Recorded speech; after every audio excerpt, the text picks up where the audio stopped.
오늘도 살아계신 주님, 다시 오시겠다고 약속하신 주님, 내가 세상 끝날까지 너희와 항상 함께 있으리라고 약속하신 주님이 오늘도 우리와 함께 계심을 믿었으면 크게 아멘 하시죠? 아멘, 아멘. 우리의 일상에서 남들과 조금 다르게 산다는 것을 불편하게 여길 때가 많습니다. 그래서 필요 이상으로 남의 눈치를 보게 되고 주변의 시선을 너무 의식해서 자신의 생활을 소신대로 살지 못하는 경향이 있음을 지난 첫 주일 말씀 중에 실험을 통하여 확인해 볼 수 있었죠. 동조 현상이라는 거죠. 남을 따라서, 대중을 따라서 하는 무의식적인 행동들과 생활들입니다. 유행을 따르는 것도 그렇고 세상의 관습이나 문화적 현상을 따른 것도 그런 것입니다. 이러한 세상에서 우리 그리스도인들이 다르게 산다는 것이 얼마나 어려운 일이겠습니까? 그런데 그렇게 다르게 살려고 자신을 구별시켜서 하나님께 약속, 서원을, 특별한 약속이 서원이에요. 이 서원을 하면서 살려고 하는 자들이 있었어요. 일부러 불편하게 살려고. 그렇게 그 기간 동안 하나님 앞에 특별히 자신을 드리려고 하는 헌신의 마음으로 그렇게 서원을 한 그들에게는 특별히 정해진 그 엄격한 구별된 삶, 엄격한 규범이 있었어요. 바로 오늘 본문에서 보여주는 구약의 나실인 서약에 따른 그 사람의 생활에 대한 구약 성경의 기록입니다. 하나님께 서원, 특별한 약속을 해서 몸바쳐 헌신하는 거룩한 자로서의 그 일반 사람들과 구별된 자로서의 생활을 하는 것이죠. 대단한 이 결단에 의한 헌신의 표현입니다. 나실인이라는 말은 바친다, 헌신한다 뜻을 가진 히브리어의 나자르라고 하는 말에서 나온 말입니다.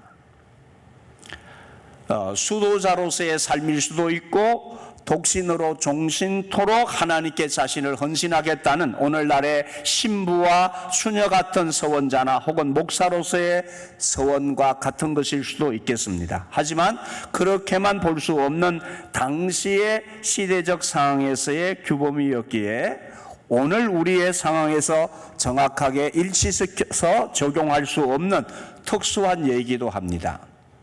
그러기에 무리하게 이 규범을 일반화시켜서 깨맞추는 식으로 오늘 상황에 적용한다면 억지와 오류가 될 수 있습니다. 나실인은 하나님이 주신 신비한 권능에 의해서 거의 운명적으로 하나님에 의해 선택된 나실인이 있습니다. 바로 삼손입니다. 혹은 부모의 서원으로 나실인과 같이 된 사람이 있습니다.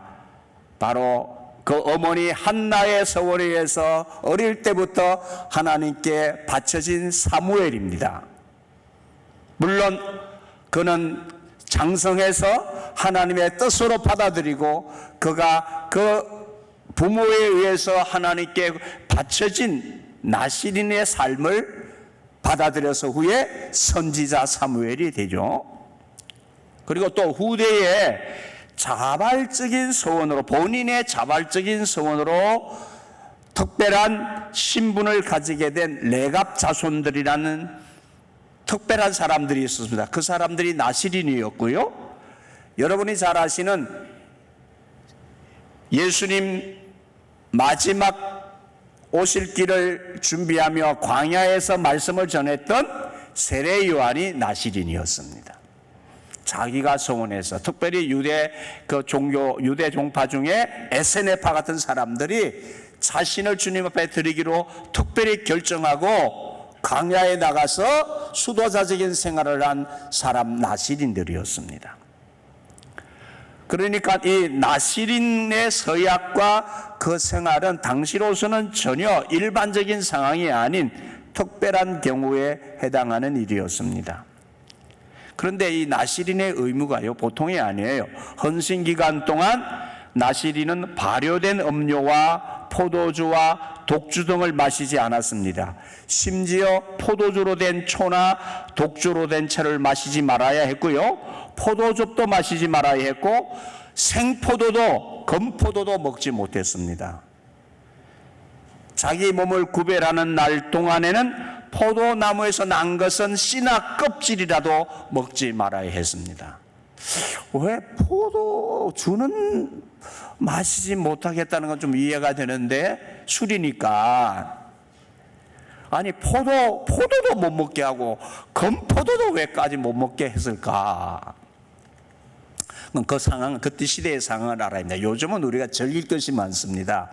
요즘으로 말하면 이렇게 말했을 거예요. 클럽에 가지 말아라. 핸드폰 하고 인터넷 하지 말아라. 이렇게 말했을 거예요. 그 시대의 상황은 즐길 것이 모든 그 잔치를 한다든지 어떤 그 즐거움을 표현하는 것은 다 포도와 관계가 있습니다. 포도와. 그러니까 세상 즐거움, 모든 그러한 세상 낙을 다 제한하라는 그러한 의미입니다.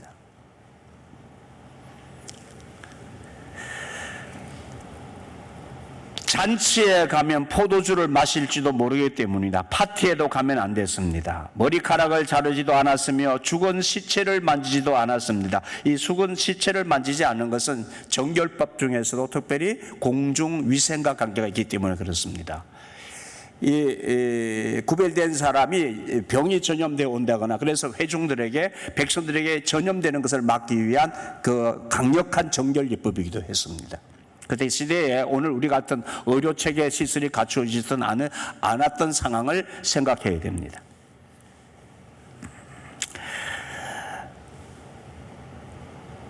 만약 어쩔 수 없이 시체에 가까이 가게 되었다면 부모가 죽었을 때 부모의 시체도 가까이 가면 안 되었습니다. 장기간의 정결례식을 행해야 했습니다. 즉 7째 날에 자기 머리를 깎고 8째 날에는 산비둘기 2마리와 짚부들기 2마리로 제사를 드려야 했고 그 후에 헌신의 기간을 시체에 가까이 있으면 다시 기간을 정해야만 했었습니다. 내가 7년 동안 하기로 했는데 시체를 가까이 했다. 다시 정해야 돼. 무효입니다. 무효. 스스로 나시린 서원을 했다면은 그 헌신의 기간이 정해져 있는데 그 기간이 무효되는 거예요. 무효. 다시 해야 된다는 거예요. 기간이 완료되면은 나시린은 번제물로 1년 된 순양을, 속죄제물로 1년 된 암양을, 화목제물로 순양을 장막으로 여호와의 회막으로 가져가야 했습니다. 또 소제, 전제, 무교병 한 강주리를 요제 제물과 함께 드려서, 요제 제물을 흔들어서 드리는 제물이죠. 드려서 나시린의 헌신이 그 기간 동안 헌신하기로 했다고 했으니까 그 기간이 이제 만료되었음을 공식적으로 선포합니다. 이 나시린 서약의 날이 해제되는 그 제사를 드린 후에는 제사장과 함께 공동식사에 참여할 수 있었고 그때는 포도주를 마실 수 있었습니다. 이런 나시린의 서약과 그 생활을 종합적으로 우리는 큰 틀에서 오늘 신약적 의미에서 복음적 의미에서 생각하고 적용해야 되는 것입니다. 그 정신이 중요한 거예요. 정신이. 오늘 우리 그리스도인 모두가 신약적 복음적으로 말하면 다 구별된 나시린과 같은 사람들입니다.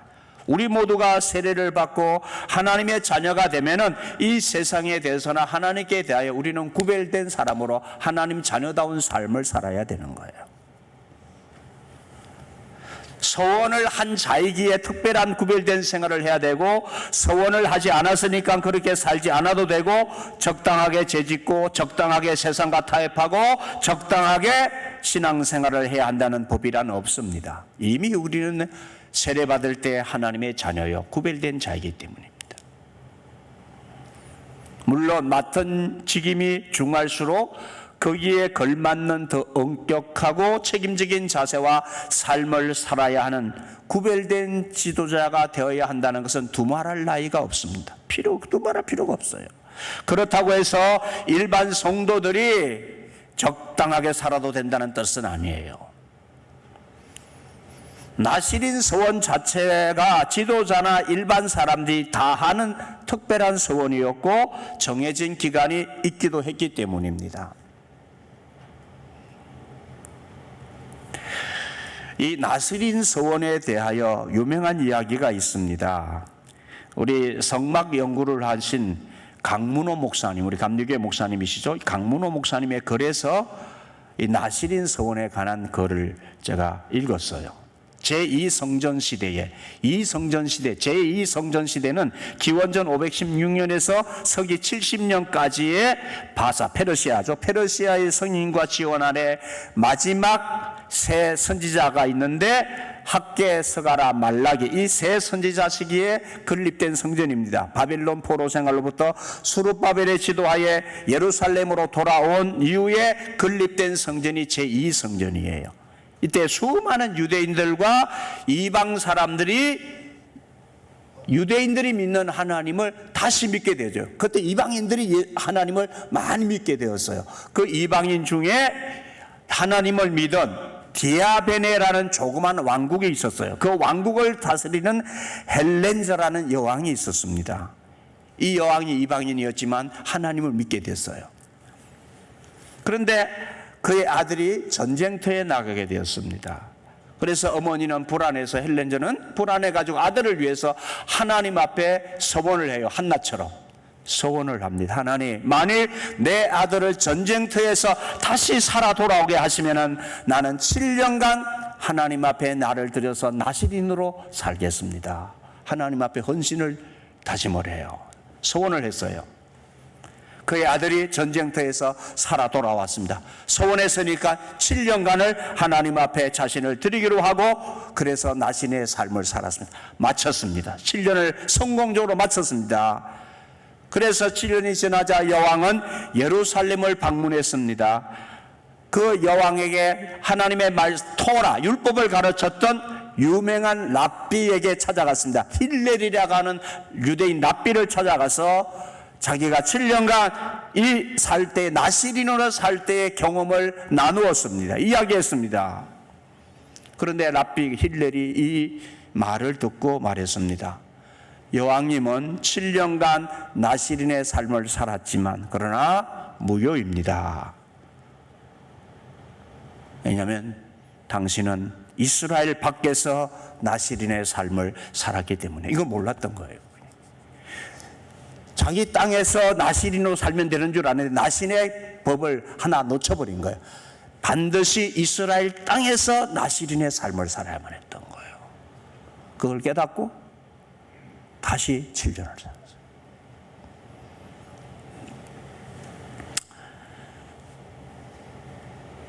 이스라엘 땅에서 다시 나시린의 7년의 삶을 사는 끝나갈 쯤에 14년 끝나갈 쯤에 다시 이 사람이 그냥 시체를 본 거예요. 시체를 보면 안 되니까 시체를 가까이 하는데 시체를 가까이 하게 됐어요. 실수로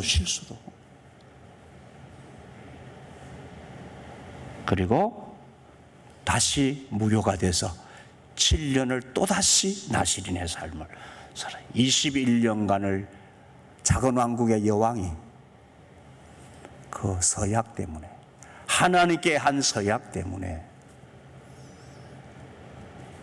여러분 오늘 우리들이 하나님을 대하는 태도와 많이 다르죠?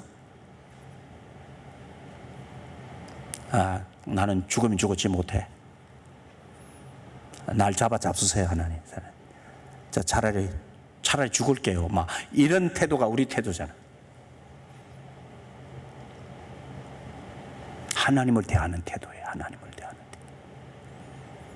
하나님 앞에 서원한 태도.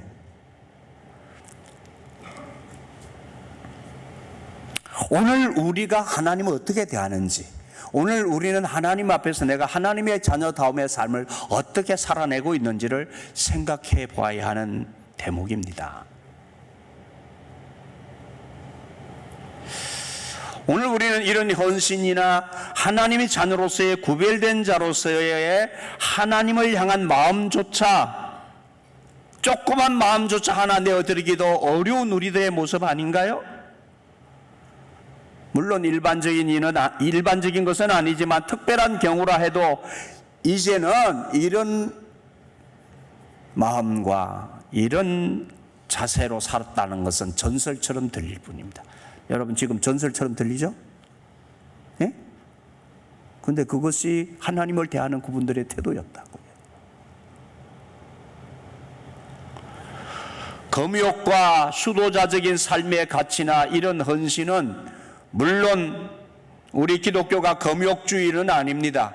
그러나 때때로 하나님 앞에서 우리가 자신을 돌아보고 하나님 앞에서 자신을 비우고 이 세상과 이 세상의 가치와 비교되어지는 하나님의 자녀다움의 삶의 가치와 삶의 자리가 무엇인지, 내 자신의 삶의 방향이 무엇인지를 돌아보고 우리가 살아야 되잖아요.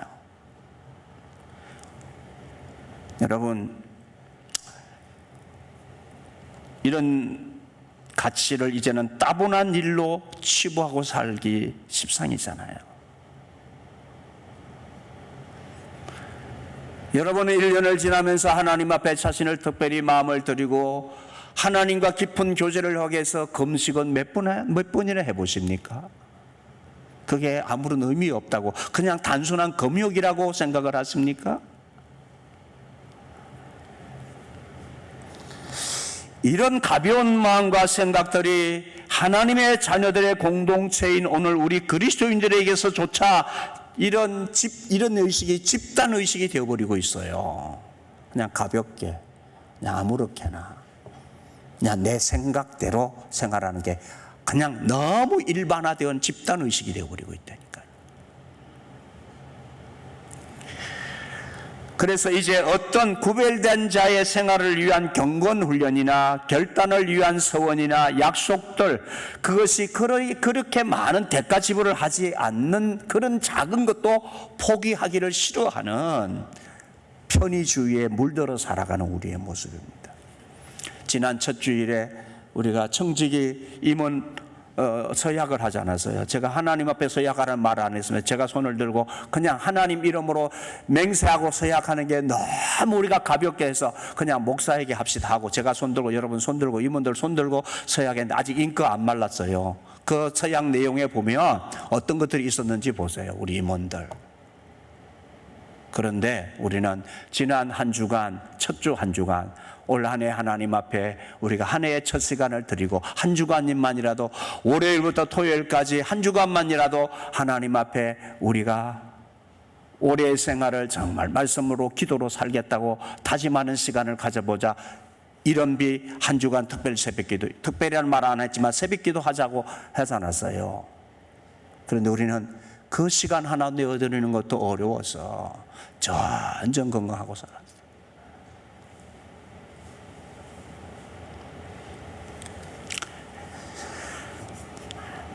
이제 핑계 저 핑계 하면서 점점 우리는 세상을 닮아가고 있습니다. 하나님을 위해 그 시간 드리는 일조차도 버겁게 여깁니다. 참 옛신앙의 선조들의 모습과 많이 다른 오늘 우리의 신앙의 현주소입니다.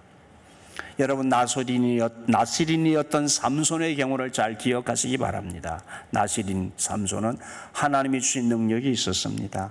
그런데 그 삼손이 이방 여인들과 향락에 취해서 술을 마시고 온갖 쾌락에 취해가지고 난리를 치고 그러면서 그 여인에게 자기의 능력이 어디서 오는지 그것을 말하지 말라고 했는데 그것을 다 말해가지고 머리털이 밀리고 그 머리로부터 나왔던 하나님의 능력이 거기에서 사라지기 시작해요. 결국은 그런 비참한 인생이 되지 않았어요. 블레셋 사람에게 잡혀가 기둥에 묶여가지고 눈이 뽑히고 하나님의 능력은 온데간데 없이 사라져요. 여러분, 세상 악락에 빠지고 세상 가치를 따라 살고 여자에 빠지고 정신이 빠지면 하나님이 주신 나시린의 정체성을 잃어버리면 능력이 나가는 거예요. 하나님의 능력이 나가는 거예요. 여러분 기억하세요. 우리 그리스도인들에게는, 저와 여러분에게는 하나님이 주신 예수를 믿을 때 주시는 예수 생명과 함께 새 생명을 얻은 우리에게는 주님이 성령을 보내시고 우리 가운데 하나님의 영이 거하시는 하나님의 사람으로서의 영적인 능력이 주어진다는 사실을 아십니까?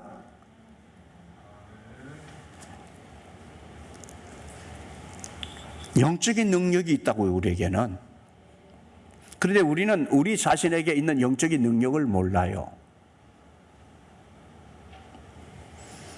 주님이 말씀하셨잖아요. 너희는 너희 가운데 성령이 거하시는 전인 줄을 알지 못하느냐. 우리는 성령이 거하시는 우리 존재가 예수 믿을 때에 예수 생명으로 거듭난 하나님의 자녀된 우리는 성전이야. 거룩한 성령이 거하시는 성전이에요. 주님은 우리에게 함께 하시면서 이 성전, 우리의 몸인 성전에 하나님께서, 주님께서 이미 하셔서 하나님의 은혜와 사랑과 능력 가운데 거하게 하시는 삶을 살게 하시는 거예요. 그럼 우리 안에 성령이 거하신다고 하면은 그 능력이, 우리 안에 거하는 능력이 어디에 있습니까? 머리카락에 있습니까? 손톱에 있습니까? 손가락에 있습니까? 발가락에 있습니까? 어디로부터 여러분 하나님의 능력이 나옵니까? 얘기 좀 해보세요. 여러분 하나님의 능력이 어디로부터 나오는 거예요? 성령의 전인데, 우리 존재가 성령의 전인데 하나님의 능력은, 삼손은 머리카락으로부터 나왔다고 했는데 여러분은 어디로부터 나옵니까? 잘 모르시죠? 그러니까 이게 우리의 실상이에요. 내 능력이 어디로부터 나오는지 모르는, 하나님의 능력이 어디로부터 나오는지 잘 기억하세요. 의식입니다. 의식. 우리의 가치관, 우리의 정신, 우리의 생각이 불결하고 우리의 의식이 세상 가치를 따르고 우리의 의식이 더러워지면, 세속화되어지면 능력이 사라지는 거예요. 우리의 의식, 우리의 정신, 우리의 가치관이 하나님의 사람이 되어야 되는 거예요. 우리의 의식이 하나님의 사람이어야 되는 거예요. 아멘이십니까? 내 정신이 불결해지고 의식이 망가지면, 하나님의 자녀로서의 가치관이 희미해지면 세상을 따르는 거예요. 여러분 집안에 가구 마련하실 때 처음에 벽도 하얀색으로 칠해놓고 냉장고도 하얀색, 부엌에 이 싱크대도 하얀색 대리석으로 싹 해놨는데, 대리석, 모조 대리석으로 하잖아요 요즘에.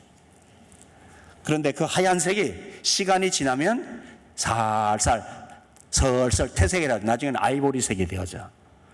그 색이 아이보리색으로 바뀌는 것이 순간 바뀝니까? 서서히 바뀝니까? 서서히 바뀌죠.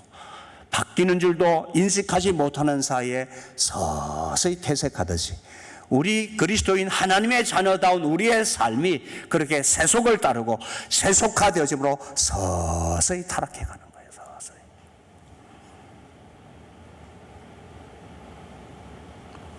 오늘 우리의 교회에 대한 세상의 관심, 세상의 여러분 생각, 세상 사람들이 교회를 향해서 질타하는 오늘 우리 그리스도인들의 삶의 모습이, 교회의 지도자나 우리의 모습이 왜 세상에서 질타를 합니까? 너희가 퇴색하고 있다는 것을 그 사람들은 아는데, 세상은 그래도 교회는 너희는 그러면 안 된다고 그렇게 세상이 우리를 향해서 너희는 하나님의 자녀다움을 좀 유지해다오, 그렇게 요청하고 있잖아요.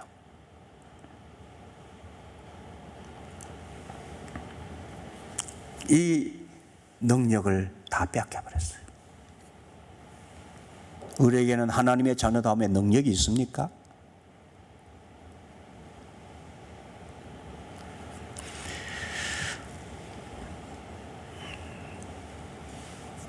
고린도후서 6장 14절을 통하여 사도 바울은 권면합니다.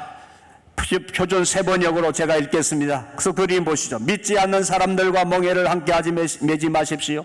정의와 불의가 어떻게 짝하며 빛과 어둠이 어떻게 사귈 수 있겠습니까? 그리스도와 벨리알이 어떻게 화합하며 믿는 사람과 믿지 않는 사람이 어떻게 한 몫을 나눌 수 있으며 하나님의 성전과 우상이 어떻게 어울리겠습니까? 우리는 살아계신 하나님의 성전입니다. 그것은 하나님께서 말씀하신 바와 같습니다. 내가 그들 가운데서 살며 그들 가운데로 다닐 것이다. 나는 그들의 하나님이 되고 그들은 내 백성이 될 것이다. 나 주의 말이다 라고 하셨습니다. 단순히 안 믿는 사람들과 같이 사귀지도 말고 어울리지도 말고 결혼도 하지 말라 그런 말이 아닙니다. 이때 당시에 이 세상 사람들이란 하나님을 반역하고 우상 숭배하는 자들입니다. 예수를 못 믿게 하는 사람들입니다. 세상 가치를 따르는 자들, 그들의 삶을, 그들의 가치관을, 그들의 삶의 방법을 따르지 말라고 한 것입니다. 하나님은 우리들에게 너희는 거룩한 백성이요 내 백성이야, 구별된 사람들이야. 그러니 세상과 세상의 가치관, 세상의 방법을 따라 섞여서 살지 말아라. 우리 혹시 지난번에 우리 할로윈 데이 때 용산에 간 청년들이 있습니까? 교회에서도 청년들이 할로윈 데이가 뭔지도 모르고 가가지고 거기서 그런 비참한 상황에 이르게 되어지고, 여러분 그게 다 세상 풍조를 따르는 거예요. 그게 우리 그리스도인 젊은이들 중에서도 그런데 돌아다니는 사람들이 있다면, 그런데 그 할로윈 데이가 무슨 날인지는 알고 가야 될 거 아니에요.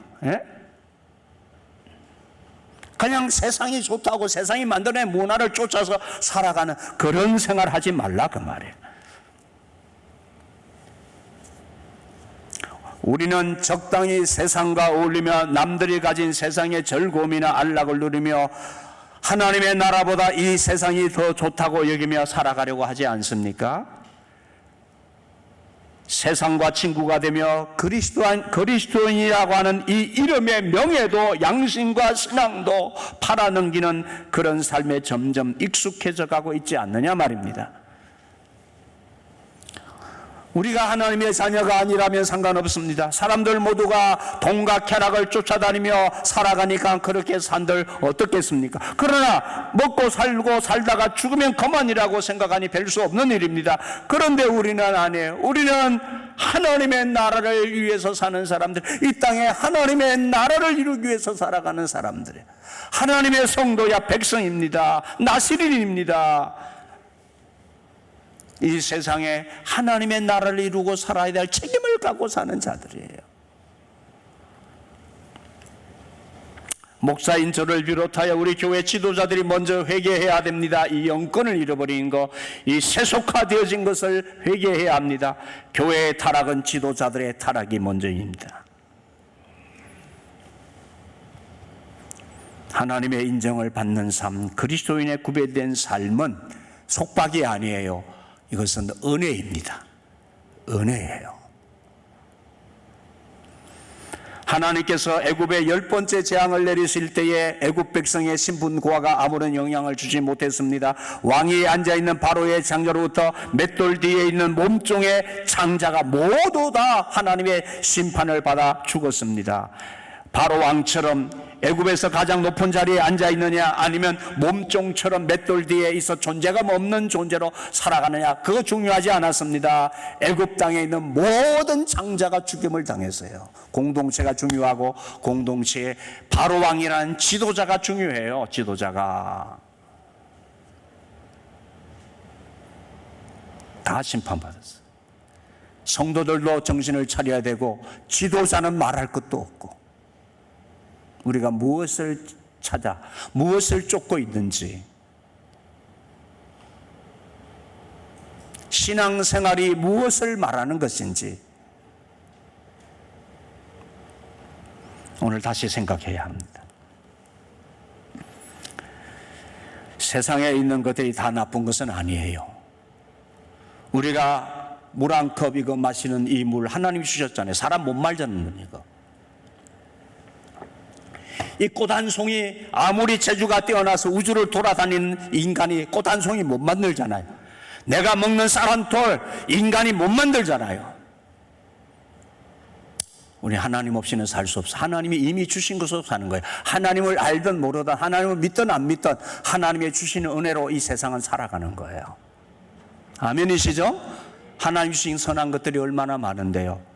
그런데 이 하나님 주신 선한 것들을 가지고 하나님 없이 하나님을 반역하고 자기 마음대로 주물럭거리고 그렇게 살면서 이 선하고 아름다운 것들을 다 망가지게 하잖아, 인간이. 예? 인간이 다 망가지게 만들어. 세상에 있는 게 다 나쁜 게 아니라고요. 이 하나님이 주신 좋은 것들을 잘 관리하고 이 선하고 아름다운 것들을 잘 가꾸어서 누려야 되는 책임이 우리에게 있는데, 오히려 우리는 이 그리스도인들조차도 하나님 주신 것들을 다 망가뜨려. 다 망가뜨려. 선하고 아름다운 가치들을 악하고 나쁜 가치들로 바꿔.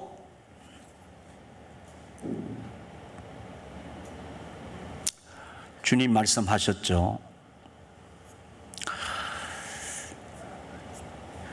누구든지 세상과 벗이 되고자 하는 자는 스스로 하나님과 원수가 되는 것이라.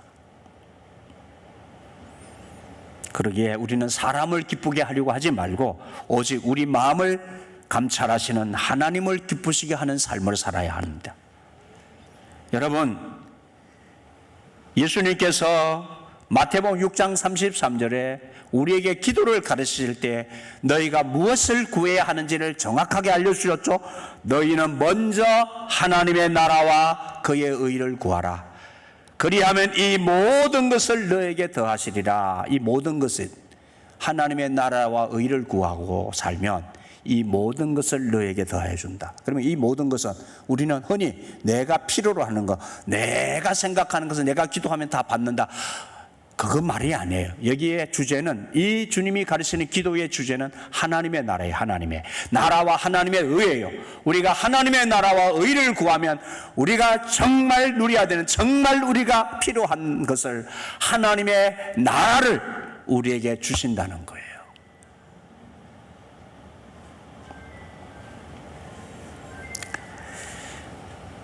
우리가 세상에서 누리는 화평과 복은 세상이 주는 것이 아니라 세상을 다스리시는 하나님께서 주시는 것입니다. 모세는 하나님의 말씀에 순종했기에 애굽 땅에 있는 바로의 신하와 백성의 눈에 아주 위대하게 보였습니다. 왜? 모세에게 하나님의 능력이 나타나는 것을 보았거든요. 모세가 하나님의 말씀에 순종했을 때 하나님의 능력이 나타났다고요. 우리가 세상을 변화시키는 능력은 하나님 말씀에 순종할 때 나타납니다. 하나님의 원하시는 일에 순종할 때 나타난다고요. 여러분, 애굽의 종으로 노예로 팔려갔던 요셉의 생활과 그 생활의 자리에 나타나시고 그를 도우신 하나님의 일을 생각하십시오. 요셉이 종으로 팔려가잖아요. 그런데 그 요셉이 하나님의 말씀에 의해서 자신을 구별시켜요. 그래서 많은 사람들을 만날 때마다 그는 굉장히 속박당하는, 하나님 말씀 앞에 붙들린 말씀에 순종하는 요셉이 속박당한 모습입니까? 너무도 자유로운 자의 모습이었습니까? 말씀대로 사는 게 속박이 아니에요. 요셉은 사람들을 만날 때마다 당당하고 굉장히 자유롭게 살았잖아요. 그런데 그 요셉이 그 유혹에 빠지지 않고, 그 보디발의 아내가 유혹하는 이 성적인 유혹에 빠지지 않고 자신을 지키면서 하나님 앞에 나는 하나님이 선택한 하나님의 자녀입니다. 자신을 지켰어요. 그는 나시린 서약한 사람이 아니에요. 나시린 서약하지 않았지만 하나님 앞에서 나는 구별된 하나님의 자녀로서 하나님의 자녀담을 지켰을 때에 요셉에게 하나님의 능력이 나타나잖아요. 아멘. 지혜와 통찰력과 그 바로의 꿈을 해석하고 그 미래를, 정세를 파악하는 지혜와 통찰력을 하나님이 그에게 주시잖아요. 애굽을 위기에서 구하잖아요. 바로 왕의 마음에 들고 주변의 사람들이 요셉과 함께 하시는 하나님을 발견하잖아요. 그들이 입을 통해서 고백하잖아요. 요셉에게는 하나님이 함께 하신다. 하나님의 능력이 나타난 것을 보았기 때문에. 여러분, 이 세상을 변화시키고 여러분 정말 복되고 행복하게 사는 삶의 길은 하나님의 말씀에 순종하는 거예요. 하나님의 자녀담을 지키는 거예요. 그게 능력이에요. 세상 방법대로 살려고 하지 마시고, 세상의 가치와 힘을 가져가 끌어모아서 그것으로 살려고 하지 마시고, 하나님의 능력에 붙들려셔야 돼요. 계속 세상적인 인간적인 계산 방법을 하면서 기도는 안 해. 하나님의 능력을 무시하고 살아. 하나님 믿는다는데 하나님의 능력을 무시하고 살잖아, 우리가. 예?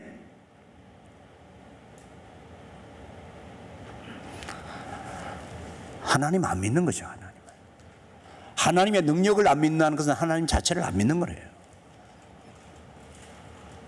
믿는 척 하는 것이지.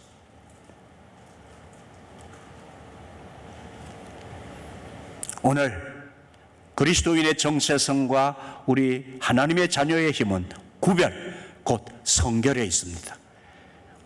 사단이 두려워하는 모습으로 하나님의 능력을 소유한, 사단도 알고 세상이 아는 저와 여러분의 삶이 되어지기를 소망합니다. 기도하시죠.